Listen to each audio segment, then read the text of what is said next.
Nation, what is good? Sixers Sickos, what is good? This isn't going to be a long one for obvious reasons. But do me a favor. Thank you for tuning in on YouTube, by the way.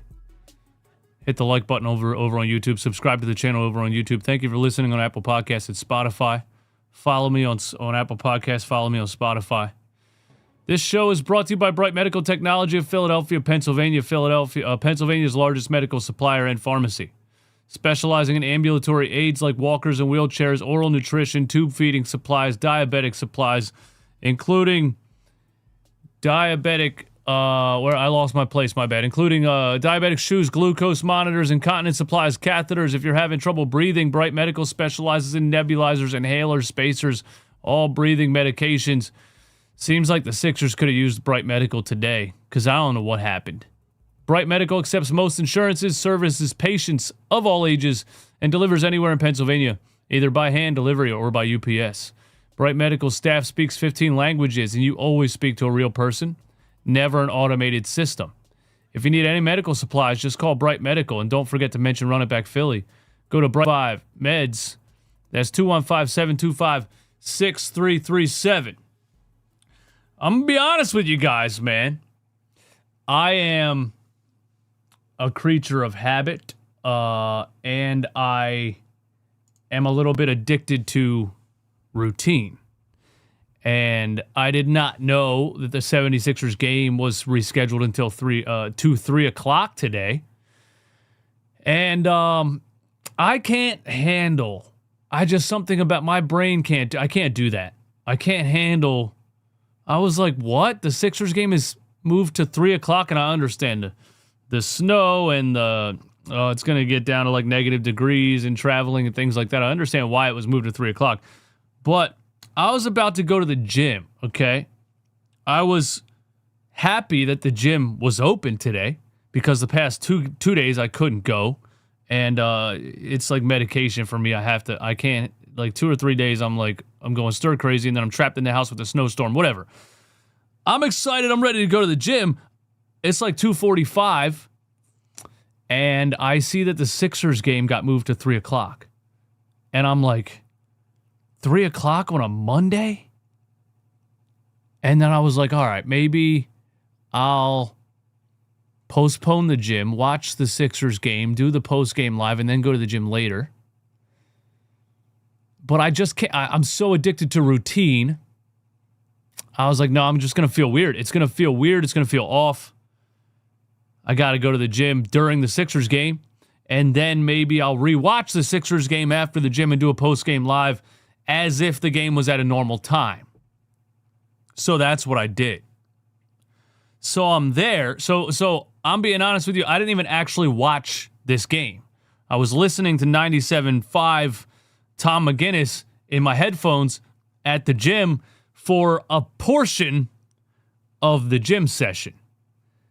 It got so bad in my headphones that at points I just said, why am I listening to this, and turned on some music, you know? It got so bad just hearing Tom McGinnis describe this game without even seeing it. It got so bad, I was like, why am I listening to this? And then I was like, maybe I'll rewatch it afterwards or whatever. So I tuned back in a little bit later. I think the first time I tuned out, they were down by 27. And I put some music on and forgot about it. And I was like, all right, I think, and then I got on the treadmill like later, before I was about to leave, wanted like 30 minutes of cardio. I was like, all right, let me tune back in to the Sixers game. And I hear Tom McGinnis telling me that they are down by 46 at that point. And I was like, they're losing that bad to the Hornets? And I know, let Kate Scott tell it. And it's not that big of a deal. Let Kate Scott tell it. And the Hornets are actually a good team. I know the past couple of years they've been the Hornets or whatever. But I swear to God, bro, this is what she said. Because then I went to YouTube TV on my phone and tuned into the actual game for some of the fourth quarter. And I actually heard her say, I know it's the Hornets, and we got used to them being such a bad team in the past couple of years, but they are 10-11 in their last 21 games. She made one game below 500 sound like they're on a winning streak. They're 10-11, and then, okay, that's good for the Hornets. And I get it, Brandon Miller, LaMelo Ball, even without Joel Embiid, even without Paul George.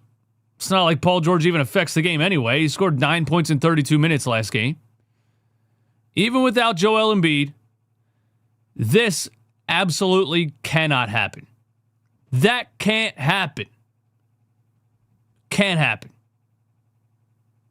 I don't care if the Hornets aren't as bad as they used to be, if in the past 21 games they're actually a 500 team. I don't care. If you're the 76ers and Nick Nurse and you have all-star starter Tyrese Maxey on your squad, and even without Joel Embiid, you are supposed to be a title contender. That absolutely cannot happen. I get teams have bad games, but here's, I think, the biggest issue I have with it. If you went down 27 or 30 to the Hornets, right? In the first half, I think they were down by 27.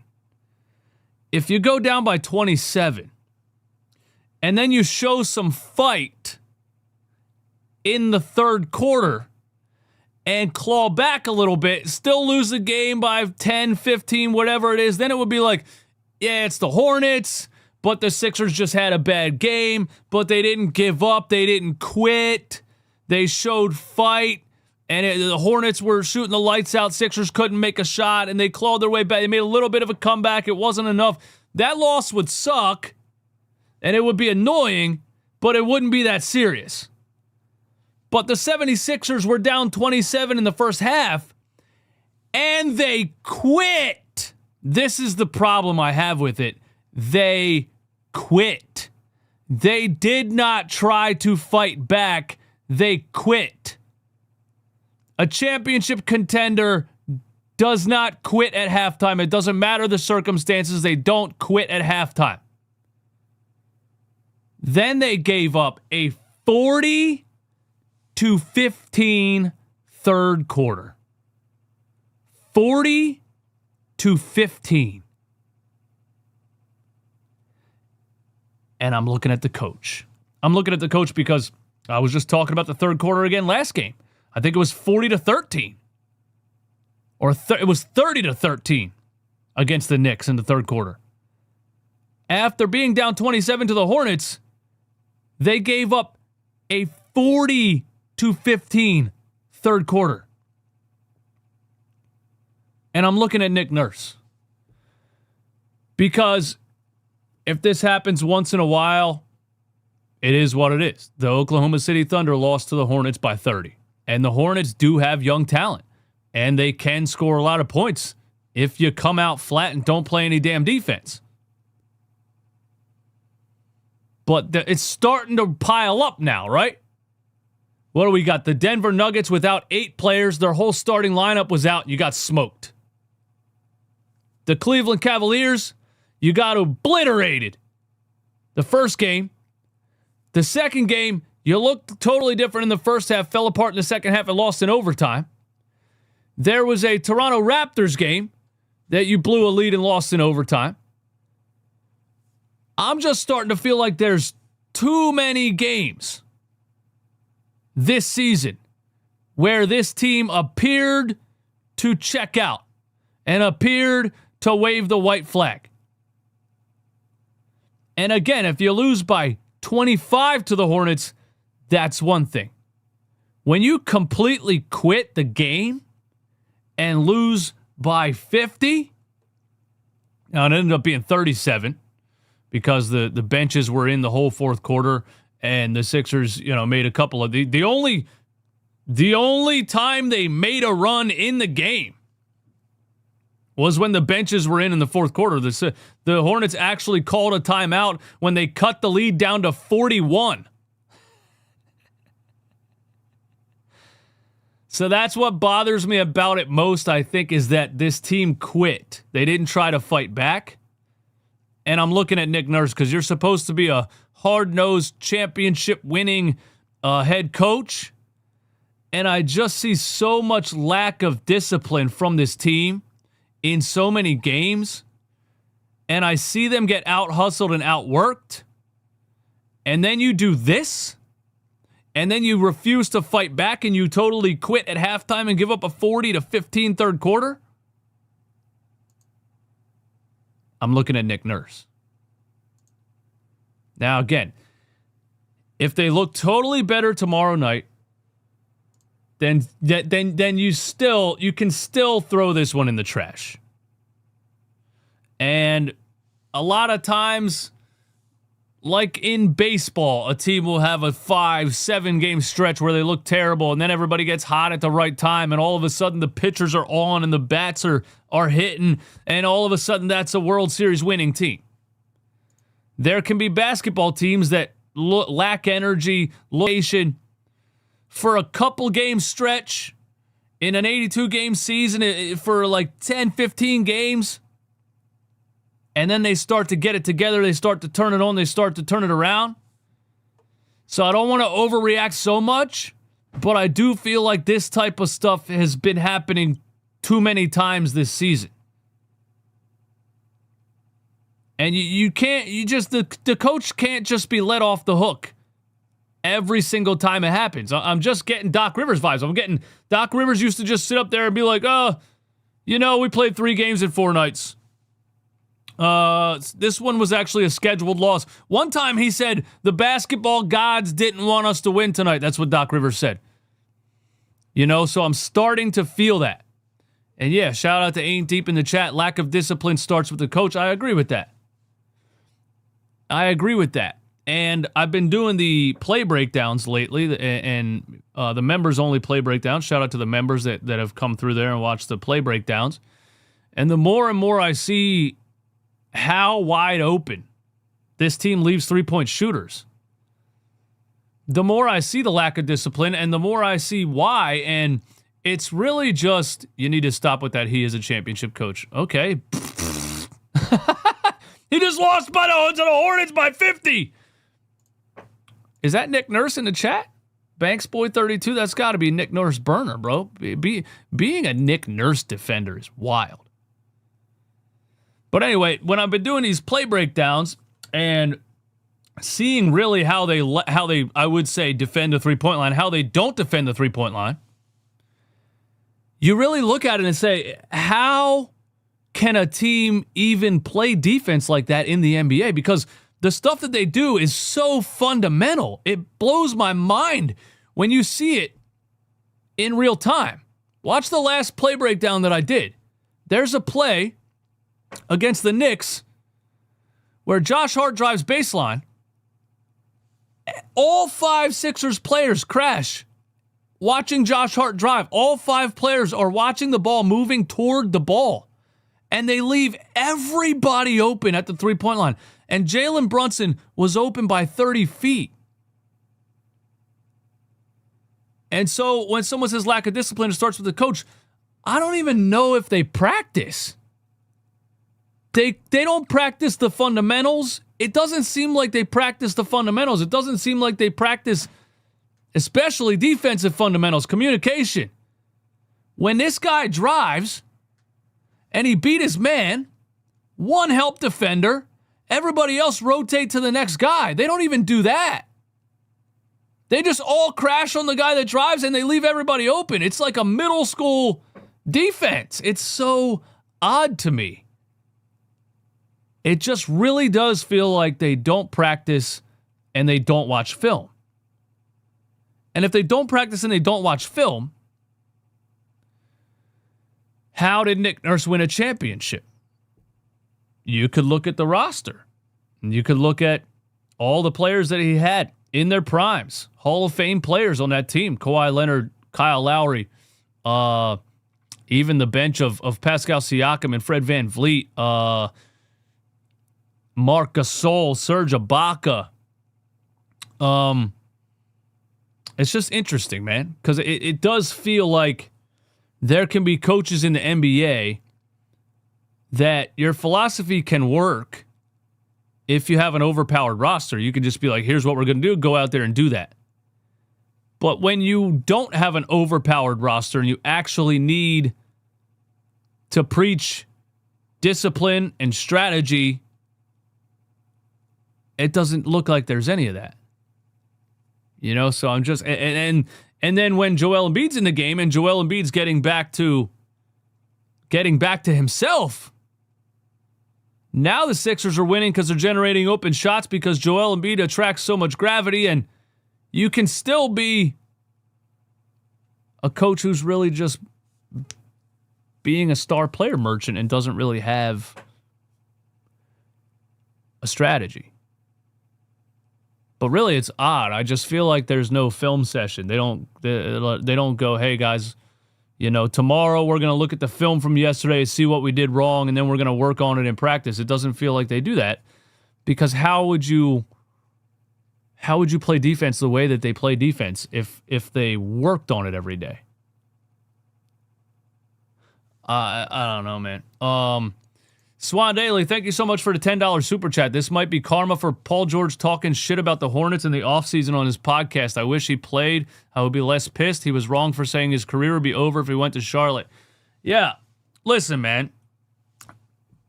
Podcast P is a dumbass. He's just a dumbass, dude. Like, if you really listen to him talk, he just sounds so out of touch with reality. And I almost commend him for the amount of fucks he does not give. The amount of fucks that Paul George doesn't give is on the level of Ben Simmons as far as fucks not given. Just doesn't care whatsoever. And I almost commend it. Anybody in the world can say anything about him, and he just doesn't care. So yeah, that's why he stopped doing that podcast, because you sound like a dumbass, dude. Like, what are you talking about? You never won anything. You're known as one of the softest players in the NBA. You're already accused of like not being bought in and dialed in. You're already accused of not giving a shit. And then you do a podcast and like the Sixers will lose a game by 30 and Podcast P would be on the podcast the next day. Dude, he had a thumbnail, I swear to God, it said, "What's next for the Sixers?" Like he's a 76ers reporter. Bro, you're on the team. He is one of the most delusional, disconnected guys I've ever heard. And yeah, him talking shit about the Hornets, and that is so self-righteous. When he was talking about the Hornets in the offseason on his podcast, so self-righteous. Oh, I wouldn't have went to the Hornets. If I would have got traded to the Hornets, my career would have been over. I just wouldn't have even. What makes you better than anyone on the Hornets? And here he is, out here on a $200 million contract, scoring 9 points in 32 minutes against the Knicks. He just doesn't give a shit. And, he puts up 9 points in 32 minutes against the Knicks. And again, in that play breakdown that I did, there's a specific play where Paul George had Jalen Brunson one-on-one. The ball swung to him. That's a clear strategic mismatch. You take the ball and you drive immediately. He got locked up by Jalen Brunson on that play. Paul George cooked. And then, after scoring 9 points in 32 minutes against the Knicks and refusing to even dribble past Jalen Brunson, he takes the next game off. 9 points in 32 minutes, and then he takes 3 more days off, bro. It's unreal. It's unreal the level of soft that guy is. And it's always been a problem with this team. They've always had players that just seem like they don't really care that much. And now Daryl Morey's done a good job of drafting VJ Edgecombe, drafting Tyrese Maxey, getting a young core. Maybe you can change the culture from the inside out, and you start to build a roster full of young, hungry players that look like they care and love the game. But one step forward, two steps back, because you go out and you sign Paul George to a 4-year, $200 million contract when everybody in the league already knew how soft he was, how much he doesn't care, and nobody else in the NBA offered him anywhere close to that. The Clippers didn't even give a shit. They were like, listen, we'll give you 3 years, $150. We'll give you what we gave Kawhi. And Daryl Morey swooped in and overpaid. But yeah, it is interesting that Paul George, you put up 9 points in 32 minutes, and then you take the next game off. I'll let you guys tell me what happened, man. I'm going to look at the stats here. Because, again, I was at the gym. I was listening to it on the radio. I was going to rewatch the game before I did this, but there's not even a point to rewatch it. 28-22 in the first, 41-22 in the second, 40-15 in the third. Unreal. Tyrese Maxey, let's start there, man. Tyrese Maxey had 6 points in 25 minutes, 7 assists, 3 for 12 from the field. He was a minus 36. And again, bad games happen for players. Some people are telling me that the minutes are adding up. And Tyrese Maxey, playing 40 minutes a game, is catching up to him, and he looked tired. I personally don't believe that. I think Tyrese Maxey had a bad game. I think Tyrese Maxey's had a couple of games that are not up to his usual standard recently, and it happens to every player every season. There's a player goes in a 3, 4, 5 game slump, then they come out of it, start seeing the ball go in the hoop again, start getting their legs back, start getting the rhythm back, and start feeling it. I personally think this is just a little bit of a slump for Tyrese Maxey, and this game was maybe his worst game as a 76er since he started, being one of the playing the most minutes on the team or being a starter or what have you. Outside of his rookie season where Doc Rivers tried to send him to the G League, this is one of his worst games of his Sixers career. But I personally don't feel like the minutes are adding up because I just don't get into that. And I think I said it before, but I'll explain it again. Tyrese Maxey's playing 40 minutes a game. I think we overhyped the hell out of that because how much different would it be if he was playing 37 minutes a game or 38 minutes a game? Kevin Durant, for example, is 37 years old and is playing 37 minutes a game this season. Nobody's talking about, Kevin Durant's going to be run into the ground by the time the playoffs start. Kevin Durant's going to be this, Kevin Durant's going to be that. But because Maxey is playing 3 more minutes per game than him, he's going to be run into the ground by the time the playoffs start. And I can't handle that because that's just not how fitness and athletics work, if you ask me.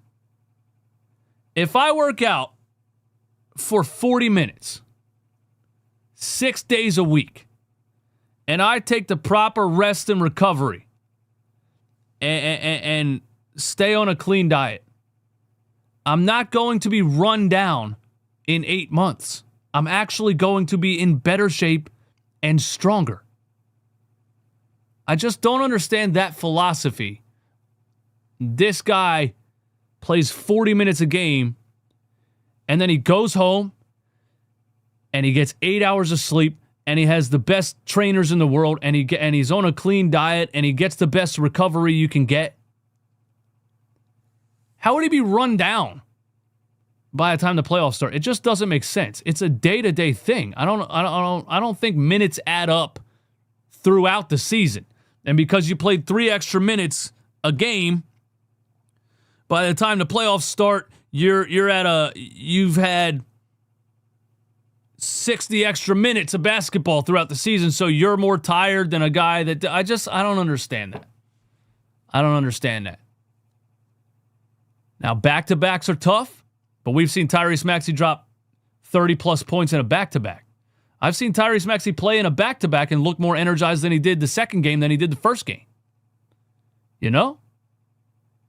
If you work out hard, yeah, you want to take the next day off. I understand the back-to-back. And it'd be nice to have 2 days off. So there's a lot of back-to-backs and there's a lot of 3 games in 5 days. There is a lot of stuff like that on the Sixers schedule. Maybe, so I am kind of starting to agree a little bit with the minutes police, but only because of the amount of games in amount of days, not because of 40 minutes a game or 37 or 38 or 41 or anything like that. I don't think that 3-minute difference makes that much of adds up and wears you down. But if we're talking back-to-backs or 3 games in 5 days and things like that, I think that can wear you down in that span. Not, he played too many back-to-backs this season, so he's run down by the playoffs. But in that span of playing 3 games in 5 nights, the third game you can look you can look tired and just cooked. And then you need 2 games, 3 games to really rest, recover, and get it back. So I'm kind of agreeing a little bit, and I think that the 76ers should probably consider resting Tyrese Maxey on these back-to-backs. Why? By the way, why is it Paul George and Joel Embiid every back-to-back? What did Paul George do to just be like, you know what? I'm 35. I'm not playing any back-to-backs this season. Why is Tyrese Maxey got to be out there every single game, back-to-back, 3 games in 5 nights? What if it's protecting your players and trying to get to the playoffs with a healthy roster? You would think Tyrese Maxey would also be part of that, not playing back-to-backs. Am I tripping? You guys let me know in the chat. Honestly, man, I think that's all of my takes on it. There's not much else to say about it. There's just not much else to say about it, really.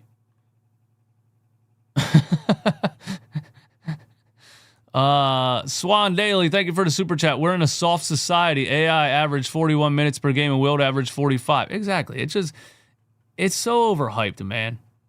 And I think it's overhyped, and I don't want to be offensive, but I think the overhype of it started with analysts that never played sports or were never athletic, and just they study the game.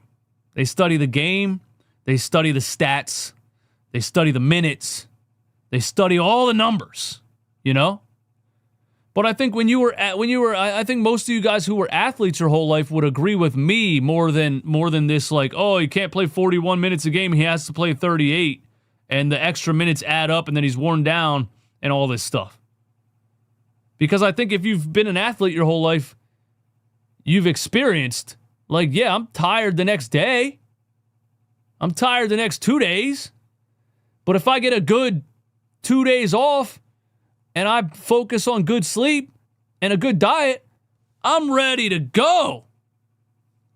Day 3. I don't understand the minutes, and he's going to be worn down by the end of the season. I just don't think that's a thing, man. Swan Daily, thank you again for a super chat. I'm not going to lie, forcing Maxey to defend in the paint was a brilliant strategy. I have to give the Hornets props for that. They had mad lobs. Braden, thank you for a super chat. How close is your hatred for PG to Tobias Harris? Man, it's close, man. It's not as much as Tobias Harris because Paul George shows effort on the court, especially defensively.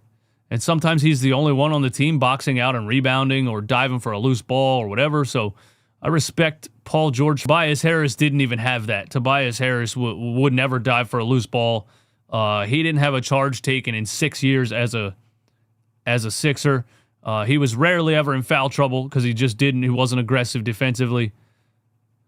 But they're very similar, though. They are very similar. And then you look at the contract, and it's like, dude, you could pay so many guys such little money compared to that Paul George contract. Kelly Oubre, I don't even think it's arguable that Kelly Oubre is more effective and does more for the 76ers team than Paul George does. I don't even think you can argue that. And Kelly Oubre is on an $8 million contract. And Paul George is making $52. That contract is absolutely bonkers when you really think about it. Bonkers, man. What do you guys think, man? AI was different. That's what makes him great. Maxey is good, but he's not number one guy just yet. Now it is his team, but he still needs Embiid. Truth be told, he needs better coaching.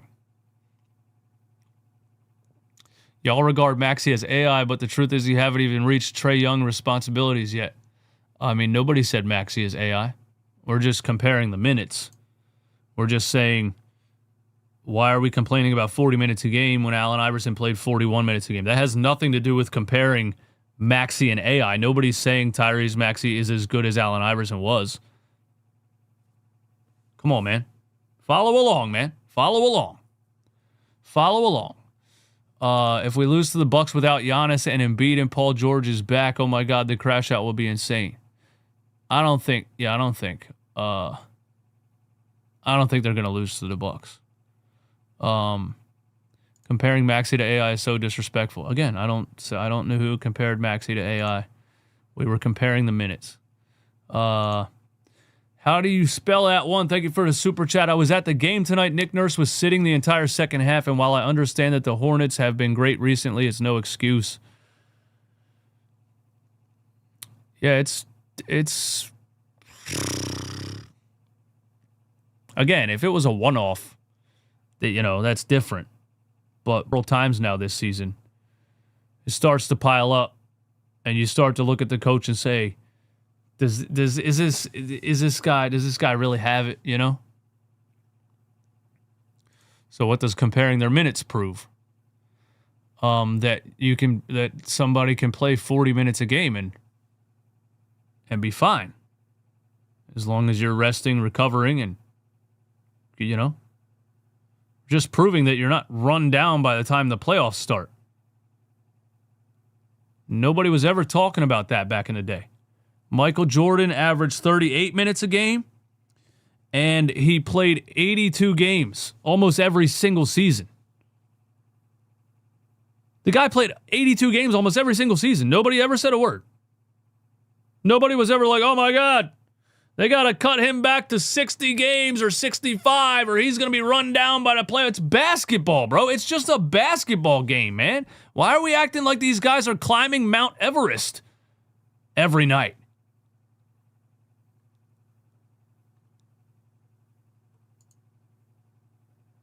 When do you buy a Tobias Pistons jersey? Never. What? Why would I do that? The funny thing about Tobias Harris on the Detroit Pistons is, and he's had some good games this season, right? And he's contributed. But the Detroit Pistons, I believe, would be literally just as good without signing Tobias Harris this past offseason. He's not even one of the top 6 most important players on that team. Nick Nurse is a clueless, tubby Kawhi merchant.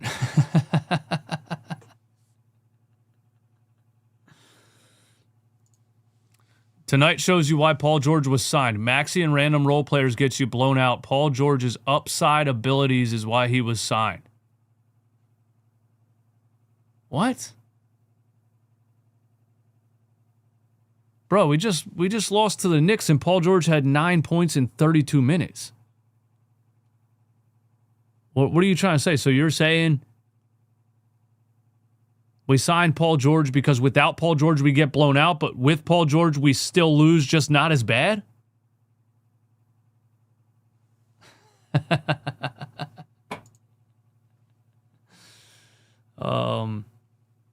Try playing basketball with modern pace. You don't understand anything and don't even want to think about the evolution of the game. Oh, no. Wow. Hey, man. Do you know that the pace of the game since the 90s... Let's do this. Leroy Arthur 2142. Let's do this. The pace of play in the 90s was in the 90-ish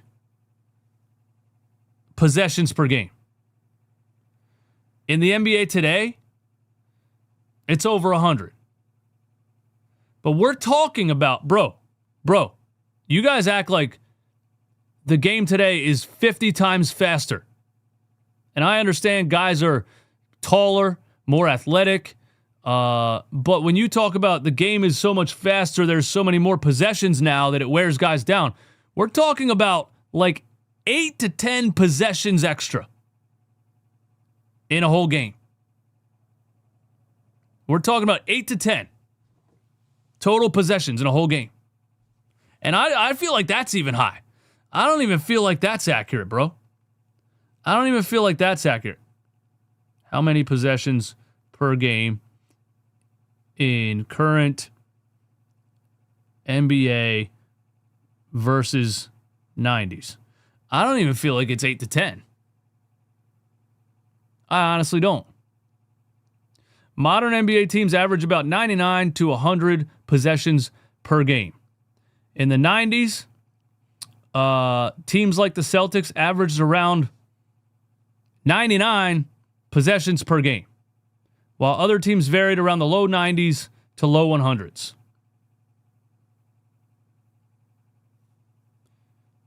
League-wide pace in the 90s was often a bit lower on average than today, with typical possessions per game mostly in the 92 to 98 range. The average today is 99 to 100 possessions per game. The 90s ranged from 92 to 98. Bro, we're talking about 6 possessions. The game is so much faster. They run so much farther today. They do so much more running through the game because the game is so much faster. 6 possessions, bro. And then I had somebody tell me too, you don't understand how many miles they run per game in today's game versus the 90s. Do you know Tyrese Maxey averages 2 miles per game? He averages 2 miles run per game. 2 miles, 3-4 days a week. What are we talking about, bro? I know normal dudes that run 10 miles a day for fun. You guys are over here freaking out about 2 miles? I don't get it. I don't get it, man. But that's just me. I don't get it, man. Anyway, what else you guys got, man? Let's change the subject, man. Let's change the subject. We can't harp about minutes per game. We can disagree on it. It's fine. You know what I mean? But that's how I feel about it. Let's change the subject, man. Let's get some takes from the chat on, do you feel like the 76ers have a shot in the East with the way that the East is, with the Knicks being up and down, with the Celtics being without Tatum, with the Cavs being down and up recently, with Detroit Pistons are at the top, but I still don't feel like they're some unbeatable juggernaut. Should I still feel like, if healthy, the 76ers are a contender? Or does a game like this show you something about them, their discipline, and the coaching that is going to prevent them from being a contender? Ask me that. Answer me that. AMB215, Nick Nurse is horrible. Ever since Embiid really has come into his 28, 30-point per game form, we have immediately started relying on him way too much when we know he's going to miss games, even if he's feeling good.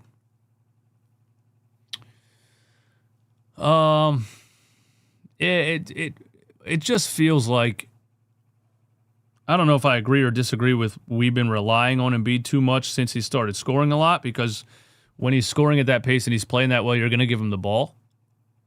But we haven't seen the whole team healthy and all playing cohesive, in sync enough this season.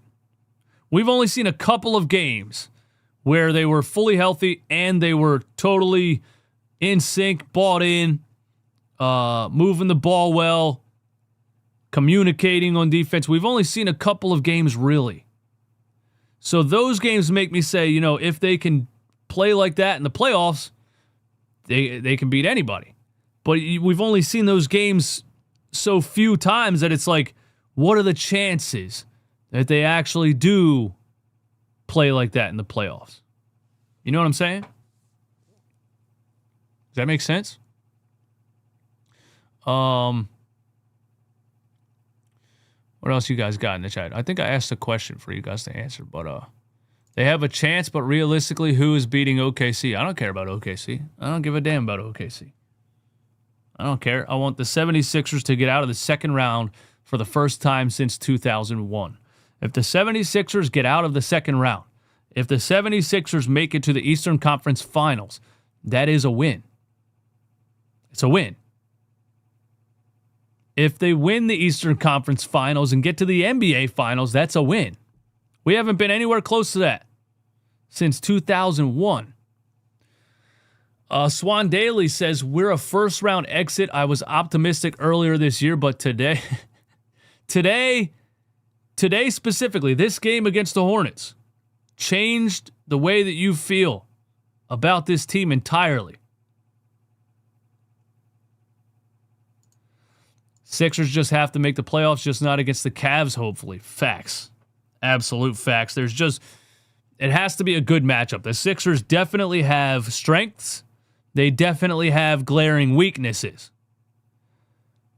And so there's teams that are good matchups for them, teams that have other glaring weaknesses, or teams that at least lack size in certain areas where they lack size, like the New York Knicks with Jalen Brunson on the floor, or Karl Anthony Towns playing as soft as he is. You know, so when the Sixers play a team like the Cavs, they just have size all over the floor, and they can switch everything, and we struggle to do what we do. If they can get a guy like P.J. Washington or Bobby Portis, they will be more dangerous in the East. Bobby Portis, facts. P.J. Washington, facts. I agree with that. But are they going to make a trade? I just have a bad feeling the Sixers are the only trade they're going to make at the trade deadline is going to be a salary trade, a trade to get under the luxury tax. But Daryl Morey has made trades at the deadline. It is one thing that he does. He made a trade at the deadline last season when everybody didn't believe in the Sixers because they were terrible. He made a trade at the deadline for Jared Butler, and then he traded Caleb Martin for Quentin Grimes.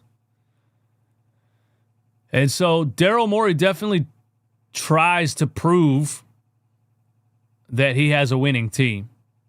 So if there's one person that believes this team has potential, it's Daryl Morey, because he believed it last year when nobody else did. I think he was lying to himself and the fans. But maybe Daryl Morey looks at this team and says, yeah, we have our ups and downs. And yeah, we have strengths, we have weaknesses. If I just make this move here at the deadline, we're a contender. Maybe he does do that. Maybe he does go make a move for like Bobby Portis or P.J. Washington or Herb Jones or Keon Ellis or some other players like that to try to find like some kind of nitty gritty 3-and-D guys that can contribute, while making Josh Harris happy, to get him under the luxury tax, man. I want to show you guys this, man. I want to remind you guys one thing before I get out here. I saw a tweet earlier today that I thought was funny, and anything else you want to throw in the chat, go ahead and do that.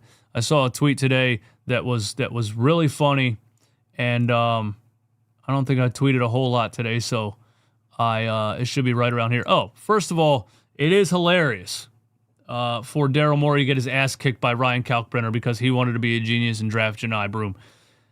I was so mad at that second round of the draft because what did I think the 76ers needed? Size, rim protection, rebounding, and Kalkbrenner was a 7-foot center that can run, that has ball skills, that can handle the rock with his right and his left, that has moves around the rim. I just thought, and there was rumors that the Sixers were possibly going to trade up a spot because he got drafted a spot ahead of Janai Broom.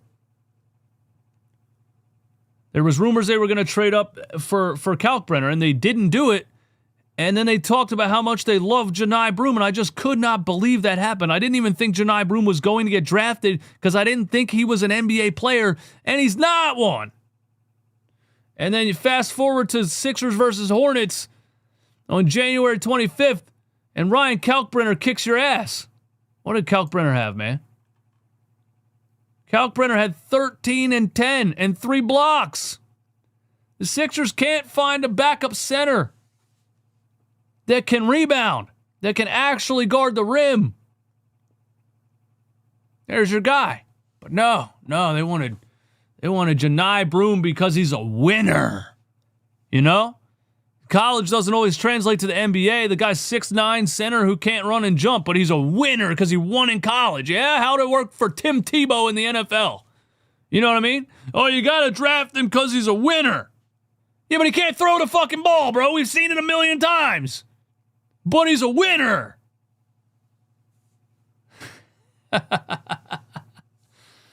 Anyway, I got off topic for a second. What was I doing? I was on Twitter, and I wanted to show you guys this. Somebody reminded us of this George Niang, Quentin Grimes situation. Somebody reminded us, and it was so funny because George Niang was so spot on. George Niang last season, when Quentin Grimes was out here getting buckets, looking like an NBA All-Star, George Niang told him to his face, if Joel was here, your ass would be in the corner. If Joel was here, you'd be in the corner. If Tyrese was here, you'd be in the corner. You're a role player just like me. George Niang said that to him. You're a role player just like me. If the good players were on this team, your ass would be in the corner. And at the time, we defended Quentin Grimes, and we thought George Niang was just talking trash, and he doesn't know what he's talking about. And you fast forward to this season. Quentin Grimes just in the corner, man. And he's just a role player. And honestly, underwhelming.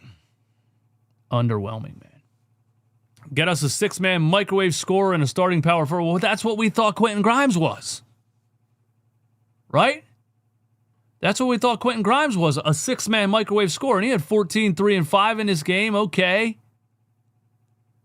A lot of that came in the fourth when they put all the bums in. I saw him have 2 steals and 2 dunks in the fourth quarter. I did see that. So it's really 10 points. But it always circles back to the coach, man. Because you could see Quentin Grimes on the Knicks, or you could see Quentin Grimes on the Dallas Mavericks. And the Sixers sit here and say, we got to go get Quentin Grimes because we need a 6-man microwave scorer off the bench. And they go get him. And he doesn't look like what you thought he was going to look like. So eventually, you know, it's like the same thing with like I don't know, we could have signed Jordan Clarkson how many years in a row? If Jordan Clarkson would have came here, he wouldn't have looked like the sixth-man Jordan Clarkson that everyone was used to. It's just something about this team.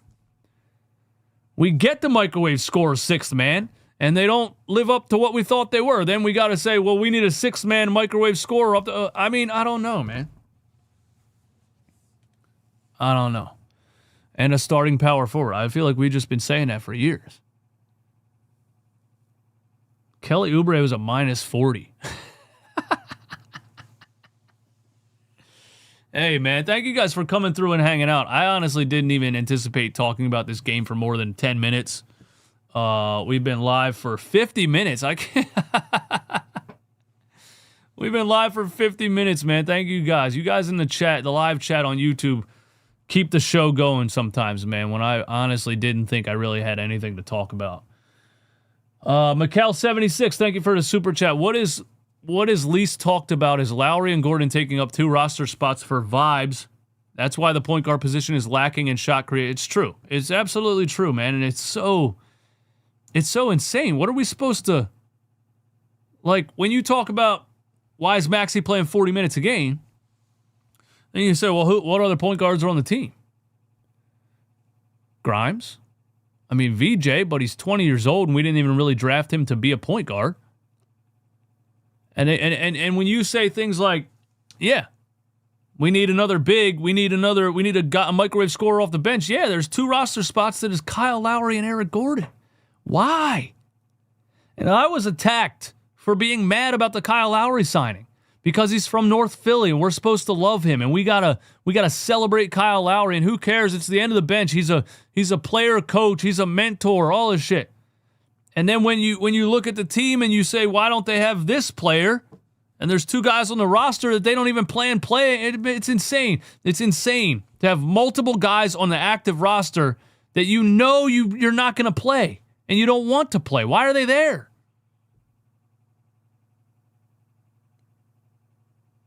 I don't know, man. At the deadline, they got to move. They got to move, dude. Even if you're just trading Andre Drummond to try to get under the luxury tax, you cannot have Kyle Lowry and Eric Gordon on the roster after this trade deadline. You can't, man. It's ridiculous.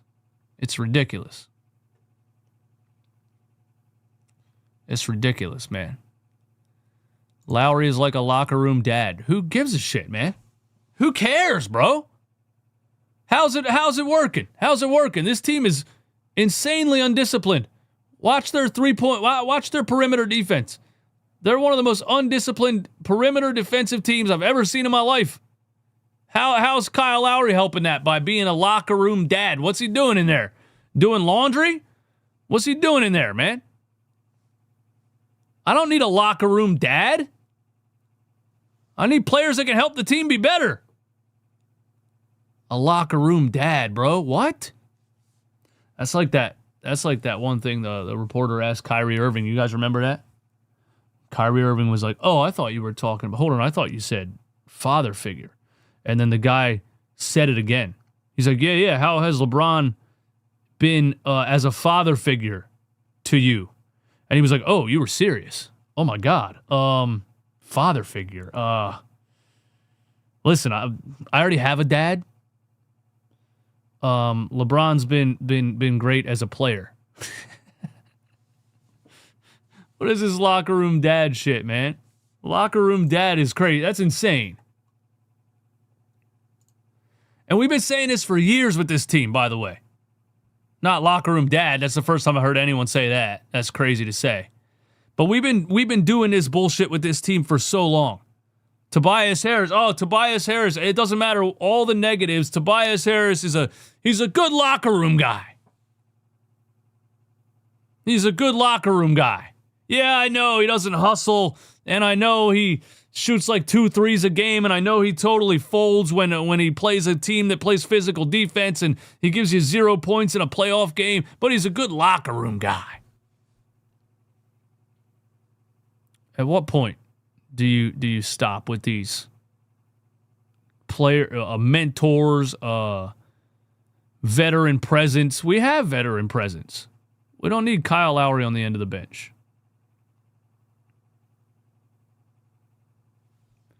2 a.m. here. I made that up on the spot. Hey, that's wild, though. That's wild. You got to understand, that's wild, bro. Locker room dad is crazy. I think you need to go to sleep, man. But look, again, no matter what we say about this game, and I do think the fact that the Sixers didn't fight back and they quit at halftime, they showed no heart and they quit. I do think that says something about the team that's probably going to come back and bite them in the playoffs. But if they win tomorrow and they look like a totally different team, which they do that a lot, then we forget about this one a little bit more. But these type of losses, it's not the end of the world, but these type of losses are starting to sit in the back of my mind a little bit. Because it's not necessarily about the team they played or how they lost or whatever.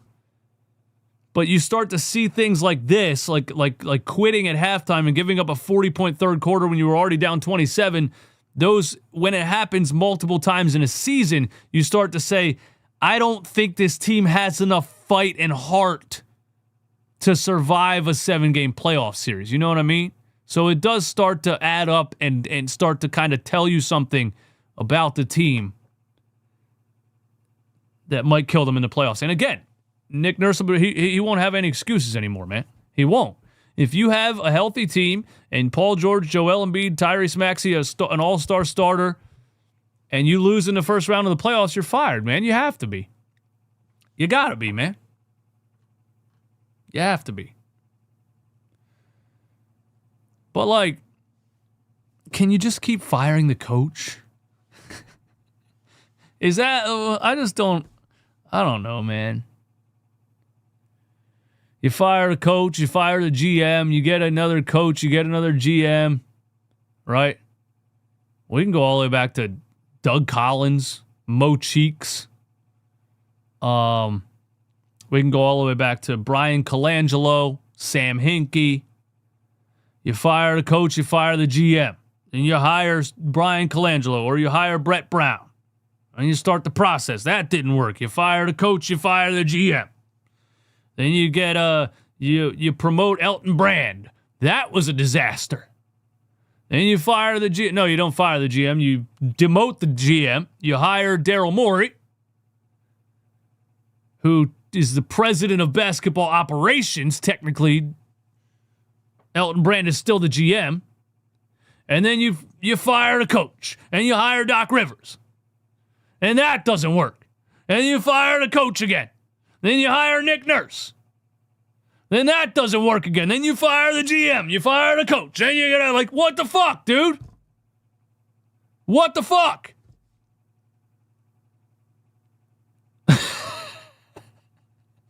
How's that ever gonna work? I mean, I don't know. Who else can you fire? Josh Harris?